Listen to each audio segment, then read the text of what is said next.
Allez, votre invité aujourd'hui dans la grande interview en direct sur Boursorama, c'est Stéphane Boujnah, le président d'Euronext. Bonjour. Bonjour. Merci d'être là avec nous en direct sur Boursorama.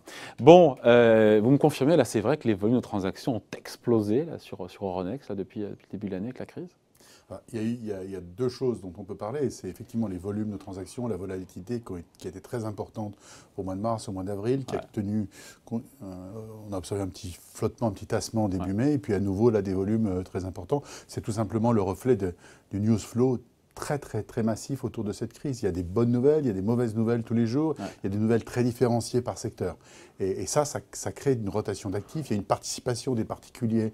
On va en parler, mais ce n'est pas retombé, donc c'est depuis le post-déconfinement, il y a eu une phase au mois de mai où les choses se sont un peu calmées en termes de volume, et puis il y a à nouveau des volumes très importants. Parce que ça fait les affaires d'Euronext, ça. C'est bon pour Euronext. Ouais, ça fait les affaires de tout le monde, c'est-à-dire qu'il faut quand même considérer que ces volumes traduisent aussi des valorisations, on va peut-être parler des valorisations tout à l'heure, qui sont revenus à des niveaux assez décents.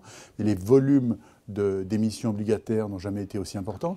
Derrière tout ça, il y a quand même des entreprises qui se financent dans d'excellentes conditions. Il faut se féliciter qu'il n'y ait pas de problème de liquidité, il n'y ait pas de problème de valorisation. À la fois en dette ou en capital, action, obligation, absolument, on se finance. Absolument. Et même pendant la crise, sauf peut-être au moment du paroxystique où c'était très compliqué, mais on a vu du Schneider, on a vu beaucoup de boîtes réussir, des belles signatures évidemment, mais aller se financer. Absolument. Il y a plusieurs raisons à cela.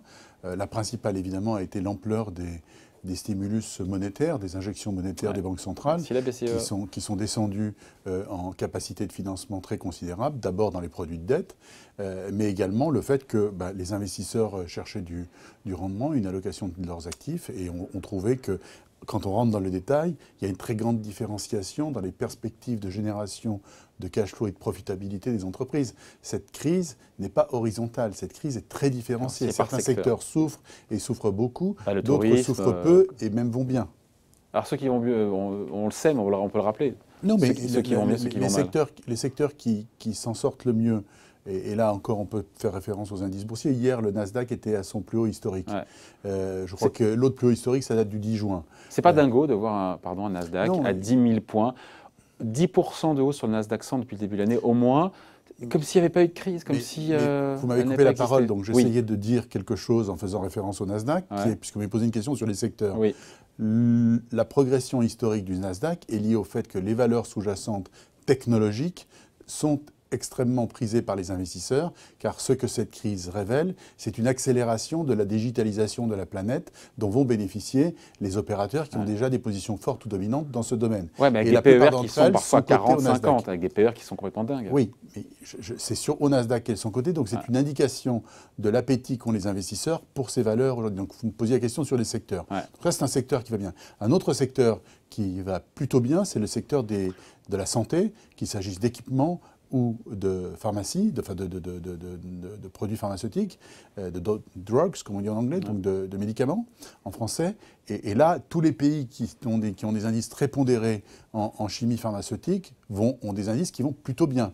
Le Danemark, par exemple, a un indice boursier local qui est très pondéré en valeurs pharmaceutiques, qui marche très bien. Donc, la santé en général, la technologie en général, sont des secteurs qui ont bénéficié de l'évolution des préférences des investisseurs. Et il y a évidemment des secteurs, l'aéronautique, le transport en général, l'automobile, le tourisme, comme vous le dites, voilà, une partie de la consommation spécialisée sur lesquelles les choses ont été plus difficiles. Sur ces 150 000, j'en parlais avec le patron de l'AMF qui était là il y a 15 jours ou un mois, à votre place, 150 000 nouveaux boursicoteurs, alors les chiffres sont un petit peu vieux maintenant, qui se sont lancés pour la première fois, boursicoteurs en herbe. Ça traduit quoi? Enfin, c'est des investisseurs, hein. Il n'y a pas d'un côté des professionnels visionnaires et de l'autre des boursicoteurs en herbe. Il y a des gens qui décident d'allouer leur épargne pour néo-boursicoteurs, si vous voulez. Donc à l'occasion de la crise, ce qu'on a observé, à l'occasion du confinement, ce qu'on a observé beaucoup en Chine d'abord, puis après en Italie, en Espagne et en France, c'est que les gens passant beaucoup de temps devant leurs écrans ont découvert la capacité à analyser de l'information et à faire des arbitrages. Mais plus fondamentalement, ils sont revenus sur les marchés actions, pas parce qu'ils avaient du temps seulement devant leurs écrans. Ils sont venus dans les marchés actions parce que le reste ne rapporte rien. C'est exactement ça, parce que les taux fixes vont être durablement bas, et ce ne sont pas les injections monétaires des dernières semaines qui offrent des perspectives de remontée des taux. Et donc, la seule classe d'actifs où vous pouvez espérer du rendement, avec du dividende, c'est le... TINA, c'est l'acronyme TINA. C'est la, No alternative. C'est la classe action, avec par ailleurs, de manière plus circonscrite dans le temps, des capacités, des perspectives de plus-value, puisque quand il y a eu l'effondrement de fin mars, beaucoup d'investisseurs particuliers ont vu apparaître des évidences qui étaient les perspectives de rebond. Vous vous êtes dit quoi vous, à ce moment-là, quand on a mis mars, qu'on descend à 3006? Parce que je rappelle souvent, mais on a eu en un mois la pire baisse de l'histoire. On a fait du moins 40 one way en un mois, c'est du jamais vu. Même au moment de la crise boursière de 2008, on a eu des vagues, etc. Mais vous vous êtes dit quoi à ce moment-là, quand vous dites moins 40 en un mois, en 3 semaines, 3600 points sur le CAC 40, vous vous êtes dit, oula... Je vais répondre à votre question, mais je voudrais donner un data point important, c'est qu'on est revenu hier au niveau auquel on était, je crois, au 6 mars, c'est-à-dire avant le confinement. Le CAC est à peu près à son niveau pré-chute brutale que vous avez indiqué. Le CAC est au niveau où il était en décembre 2018, donc dans un monde où il n'y avait ni peur d'une grande récession, etc. Donc on est à des niveaux en valeur absolue qui sont tout à fait décents aujourd'hui. À l'époque, donc c'est difficile de réécrire l'histoire, quand on a vu la chute, la principale préoccupation pour les opérateurs de marché, et pour nous en tant que plateforme de marché, c'était de refroidir le marché.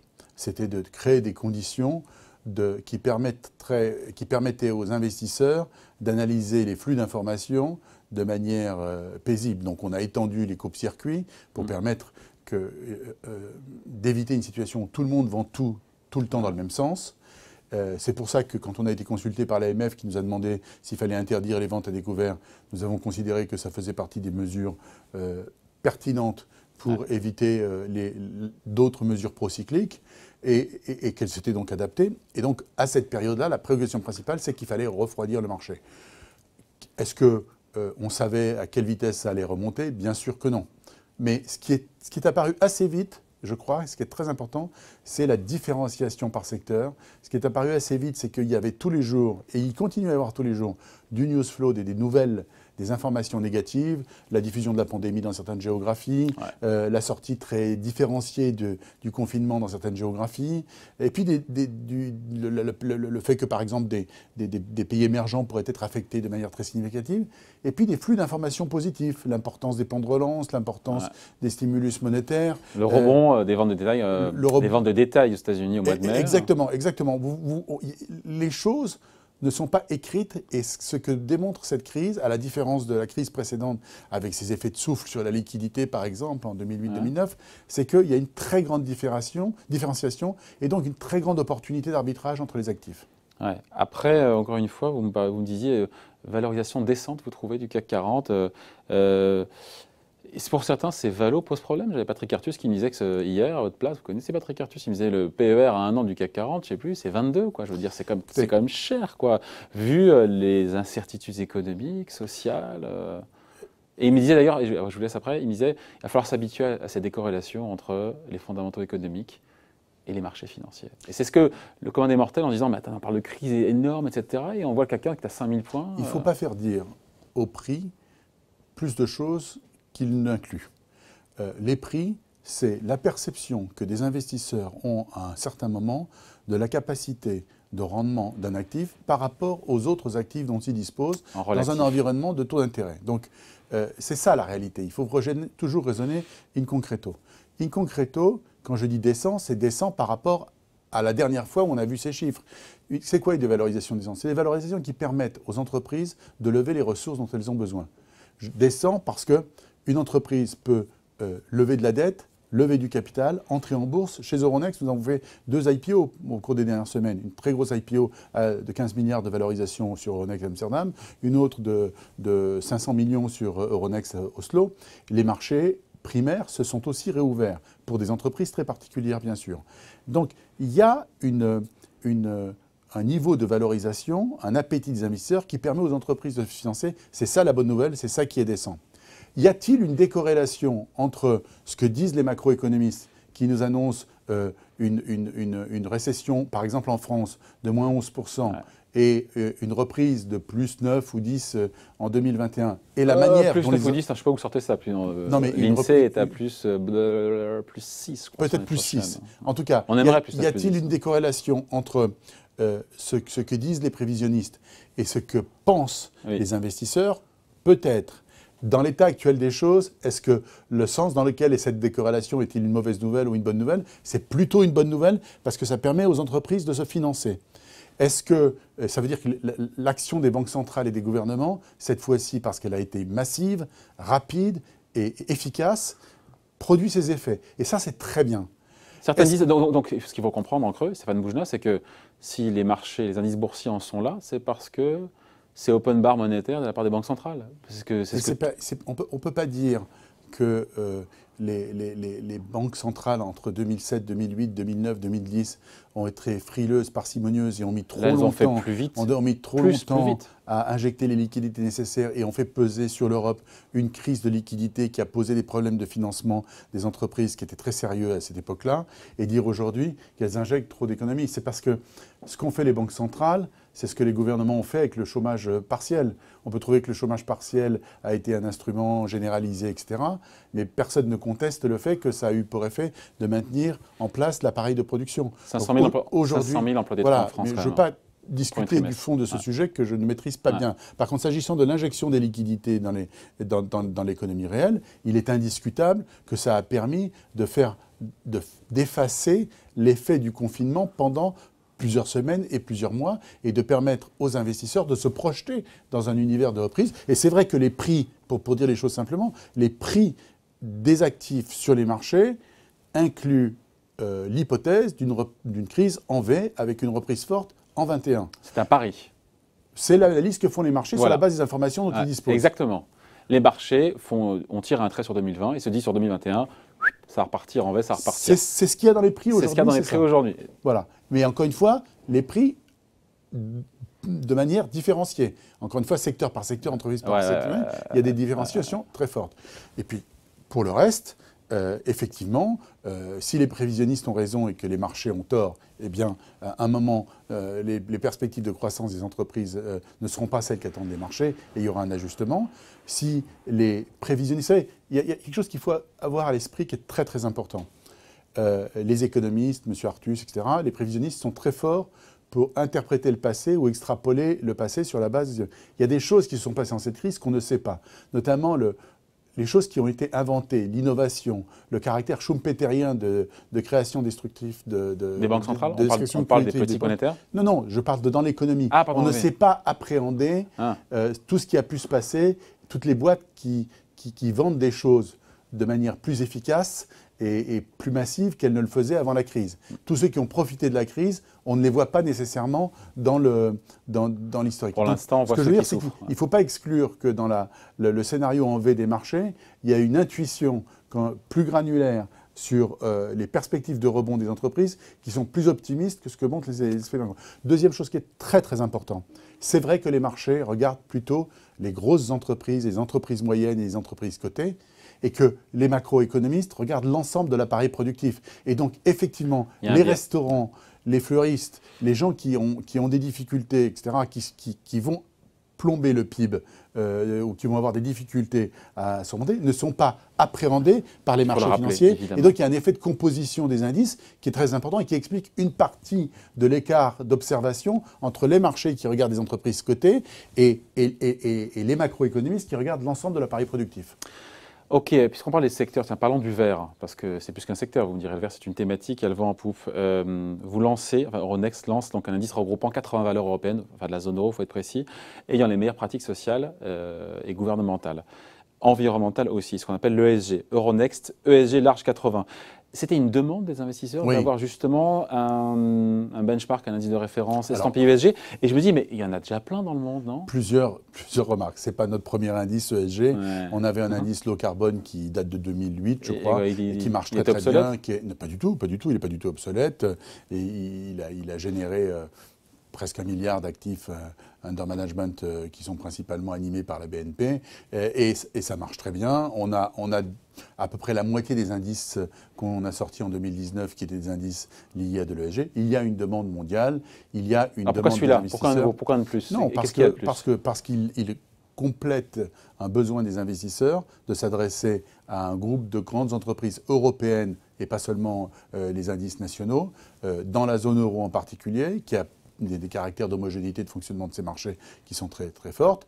Et donc, on a apporté cette brique-là parce qu'on a constaté une traction, un intérêt, un appétit des investisseurs. Il a vocation à être l'indice de référence? Ça, on verra. C'est les investisseurs qui décident. Non, mais l'objectif, quand vous lancez ça, vous dites il nous faut le CAC 40 de l'ESG, quoi. Oui, enfin, au niveau européen. L'idée, c'est d'apporter quelque chose qui générera l'appétit des investisseurs de manière massive par rapport à d'autres indices qui peuvent exister. Mais ça, c'est le fonctionnement concurrentiel normal d'un indice. Ce qui est très important, c'est de mesurer à quel point la préférence collective des investisseurs s'est transformée, en particulier en Europe. Il y a eu 2 faits très très importants au début du mois de janvier de cette année. BlackRock et Amundi, parce que quelques jours avant BlackRock, Amundi avait pris un engagement beaucoup plus massif encore que celui de BlackRock, mais peu importe, en Europe, Amundi et aux États-Unis, BlackRock se sont engagés. C'est la conversion de Constantin. Ils disent, écoutez, nos investisseurs, nos propres investisseurs demandent, nos propres clients, nos propres investisseurs demandent, bien sûr, comme depuis quelques siècles, de la croissance, de la liquidité et du rendement, mais maintenant ils nous demandent de la croissance, de la liquidité et du rendement et la conformité à des objectifs de protection de l'environnement, de gouvernance conforme aux exigences locales et de contribution au bien-être collectif local. Et donc, nous voulons être sûrs que notre argent est investi dans ce type d'actifs-là.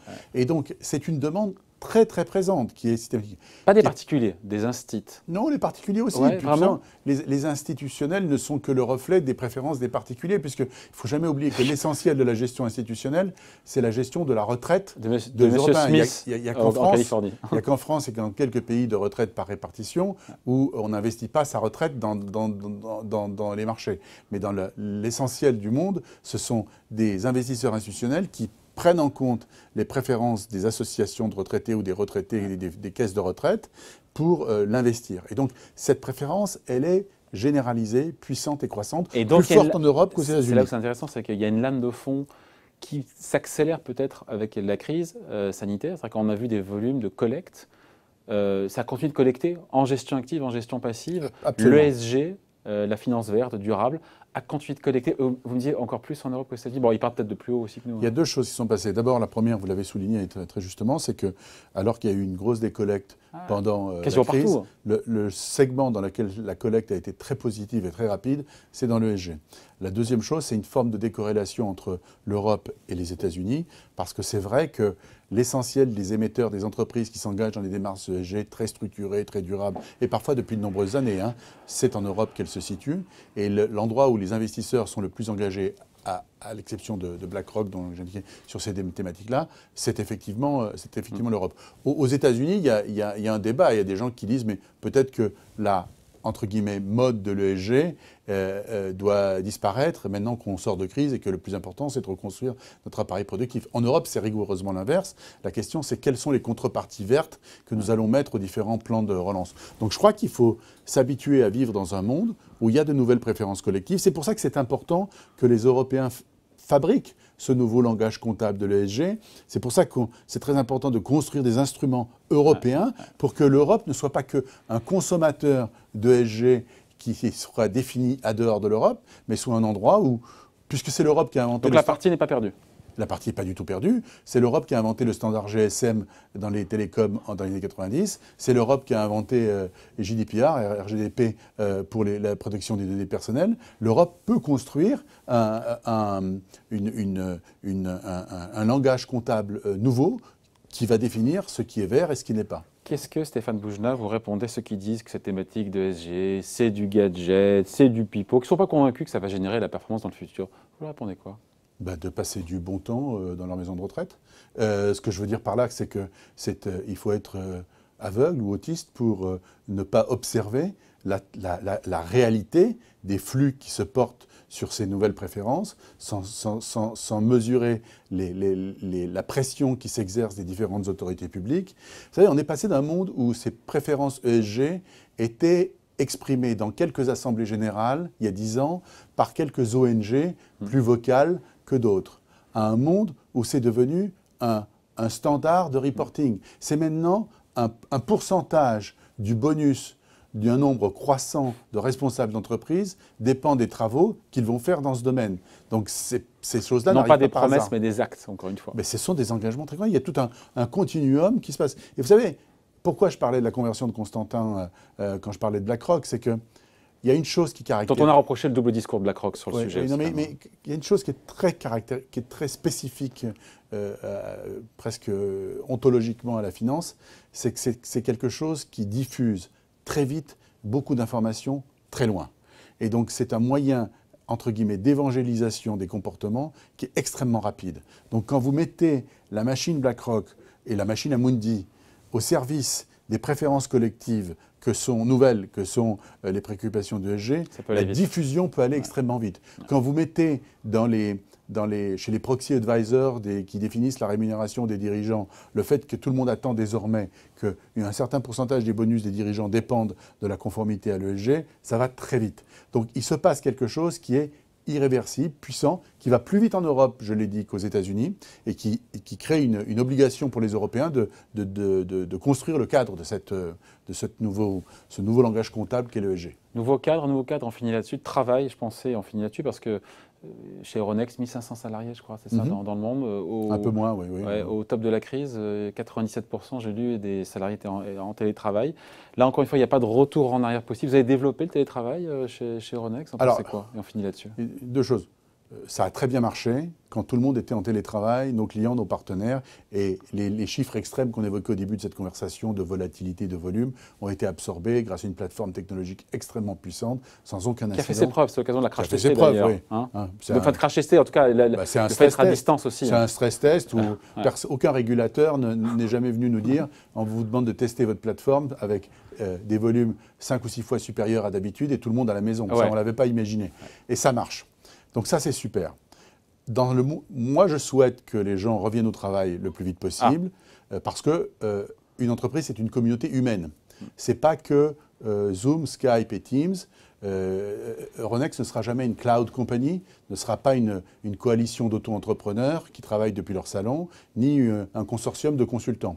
C'est une communauté humaine. Retour comme avant, business comme avant. Dans les limites des mesures sanitaires, en respectant la diversité des différents pays dans lesquels nous sommes installés. Mais il n'y aura pas une dose en plus? Mais attendez, je finis. Le plus important, c'est d'accepter qu'une entreprise, pour libérer tout le potentiel d'énergie, de prise de risque, de croissance, il faut que les gens se voient, se parlent et se touchent pour libérer toute la richesse des échanges. Et donc, ça, ce n'est pas possible avec des outils digitaux uniquement. Néanmoins, évidemment, on doit tirer les leçons des gains de productivité authentiques qui ont été réalisés dans un contexte où on partageait beaucoup plus l'information de manière horizontale, où on était plus productif parce que les gens voyageaient moins, perdaient moins de temps dans les transports. Il faut regarder comment on va mettre en place un modèle mixte et ambivalent. Mais je n'appartiens pas à ce groupe de responsables d'entreprise qui considèrent qu'on a trouvé un one size fits all qui s'appelle télétravail pour tout le monde et que finalement les gens ne sont que des ressources et ne sont que l'excroissance de leur ordinateur et qu'on peut se passer des interactions humaines. Et puis ça dépend des tâches, ça dépend du... Voilà, si on est sur des trucs routiniers, si on est en création de projet, en lancement de produits, enfin voilà, après il faut différencier. Et quand même, une communauté humaine. Une entreprise, ça n'est qu'une communauté humaine. C'est des produits, c'est des projets, etc. Mais c'est une communauté humaine. Si vous perdez l'alignement des équipes autour de l'ambition commune, si vous perdez l'énergie de croissance, si vous perdez l'esprit transgressif pour imaginer de nouvelles choses, c'est très difficile d'être transgressif sur Zoom. C'est plus facile dans une réunion. Et donc, si vous perdez cette énergie, l'entreprise devient plus banale. C'est-à-dire, tous ces outils de télétravail sont excellents pour faire bien ce qui existe déjà, pour finir bien les projets qui existent déjà, pour nourrir bien des relations qui existent déjà. Mais pour créer de nouvelles relations, inventer de nouveaux projets, imaginer des choses auxquelles on ne pensait pas, ce n'est pas aussi bon que la confrontation des émotions des gens autour d'une table. Bon, pas de cloud company en vue chez Euronext, on retiendra l'expression. Merci d'avoir été avec nous, hein, Stéphane Boujnah, président du directoire d'Euronext, donc invité de la grande interview en direct sur Boursorama. Merci, à bientôt. Bye.